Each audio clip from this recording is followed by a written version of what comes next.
Greetings, everyone. Today we are reviewing fractions, and so we're going back to 4th and 5th grade.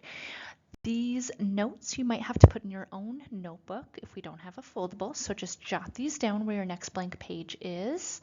And if you do have a foldable, great. Otherwise, let's get started. Alrighty, let's start with talking about how to take a mixed fraction and convert it into an improper fraction. Now, in your math classes in our school, most teachers are going to want an improper fraction, meaning a reduced value over a value. This just helps with calculations. It makes it much easier. And so let's remember how to do that. We want to take the denominator times the value out front, and then we want to add the numerator. That creates a new numerator. So 5 times 3, 15, plus 2, 17. We keep that denominator. And now if you think about it, you can check yourself, right? 5 fits into 17 3 times. There's the 3, with 2 remaining. There's the numerator. So it makes sense if I check my work. All right, let's take a moment. If you need to pause to write these down, please do so. But here we're going to take fractions and reduce, meaning I'm trying to think, what can I cut these down by? And so if you need to show work, you could just show the common division piece. And so here we're going to get down to 11 halves. Leave it as 11 over 2. Do not write it as a mixed fraction.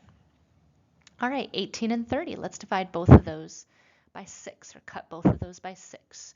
So we arrive at 3 over 5, 3/5. Now, if you have a mixed fraction, you could convert to improper and then reduce. Don't write this down. Let's just talk about this for a moment. If I did that, I would have to take 15 times 5 and then add 12.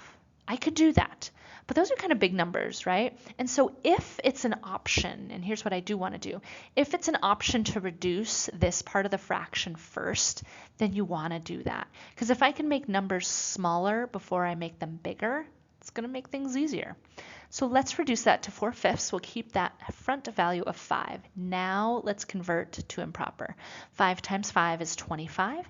25 plus 4 is 29. I have 29/5. Okay, much easier than 5 times 15, right? You can do that. If you have a calculator, great, you can do that. I feel like this is just a little bit easier mental math. All right, let's remind ourselves about multiplying fractions. When you multiply fractions, you multiply straight across. 3 times 2, 4 times 9. Take care of the multiplying first, then reduce down if you can. We do need a 1 in the numerator, and we get 1/6 for our final fraction. If you're given something that is not a fraction, it's going to be easier to make it a fraction. So let's put that number over 1. We're going to multiply straight across. So 8 times 5, 1 times 2. And of course, as always, if you can divide perfectly, do so. Do not leave this as 20 over 1. That is not simplified. If it divides perfect, I just want the integer. Let's recall our rules of division. Let's bring back vocabulary. We do not divide fractions. Okay, so if anything, after you jot these examples down, let's also add the note. We multiply by the reciprocal.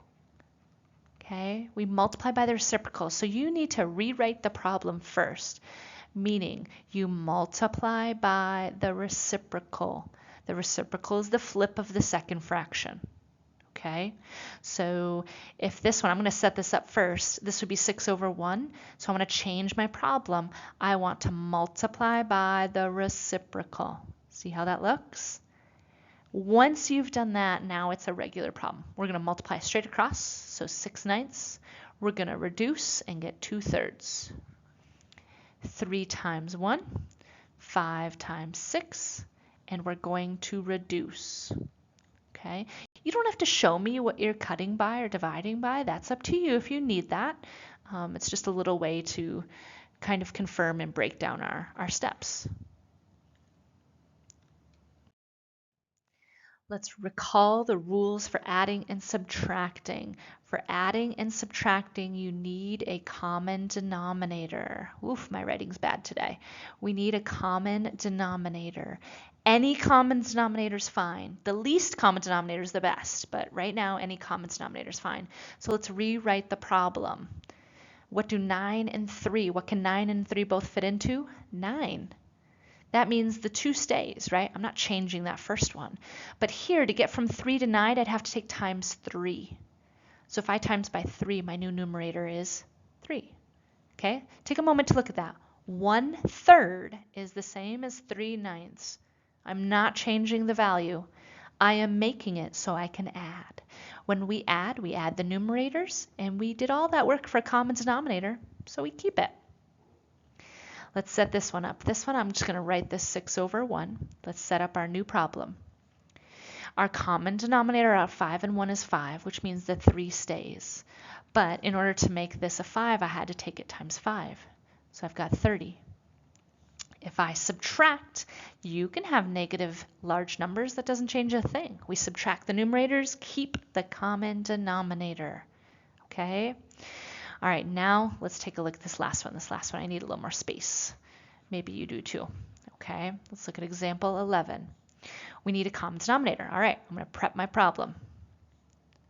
Wait, 6 doesn't fit in 7, 7 doesn't fit in 6. So I need a bigger number that they both fit in. They both fit into 42, right? So let's talk about this. First fraction. If I want a 7 to become a 42, I have to take it times 6, which means I also need to take this times 6, right? 6 times 2, 6 times 7. See how I got my new fraction? All right, 1/6. I had to take 6 times, think about it, times 7, which means I need to multiply the top and the bottom by 7, okay? 7 42nds is the same as 1/6, right? Now I'm ready to add. We've got 12 plus 7, 19, almost couldn't add there.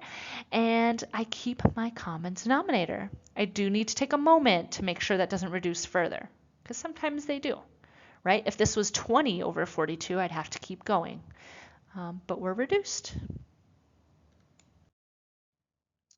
So again, this was intended to be a review. That's why this video was very quick. Make sure to seek out other videos. If you are struggling with this is an old standard. You got to understand this topic before I start throwing radicals in. So seek out other videos to really nail down these properties of fractions. As always, make sure to check out Google Classroom. Google Classroom to see what the task is at hand, what's the assignment, what do we need to do and prepare for. Again, make sure to rewind, make sure you got all these notes, and until next time, have a good one.